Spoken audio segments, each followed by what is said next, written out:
portano un vantaggio.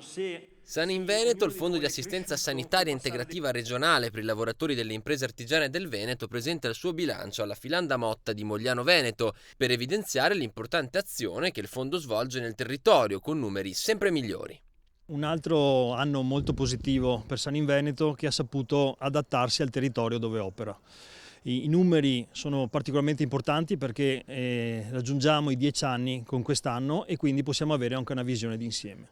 Nel 2022 il fondo ha liquidato più di 13 milioni di euro di liquidazioni prestazioni sanitarie e su 260.000 richieste. E in più c'è una visione corale in cui arriva ad aver erogato più di 1,5 milioni di prestazioni in 10 anni e 60 milioni di euro in totale. Il sistema di assistenza sanitaria integrativa cerca di ascoltare i bisogni di tutti, venendo in soccorso anche di chi si trova in difficoltà economiche.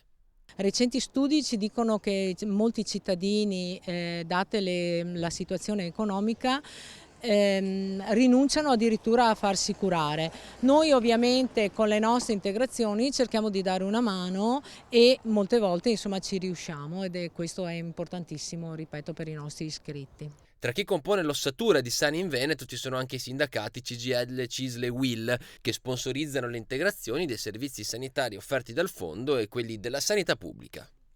La scelta fondamentale che è stata fatta quando si è costituito Sani in Veneto è quello che fosse uno strumento ad integrazione del pubblico e la scelta che in questi giorni è diventata formale è stata quella di un convenzionamento col pubblico. È il nostro obiettivo quindi che la sanità integrativa non distorga risorse ma le integri e che dia la possibilità alle famiglie che soprattutto in questo momento sono in difficoltà, soprattutto di agire su quei temi dove la spesa sanitaria è completamente privata, penso al dentista, ma penso per esempio anche alla fisioterapia. Una giornata importante per Sani in Veneto, la cui presentazione del bilancio è stata l'occasione perfetta per fare il punto della situazione e di illustrare i risultati ottenuti, con l'obiettivo di continuare a migliorarsi.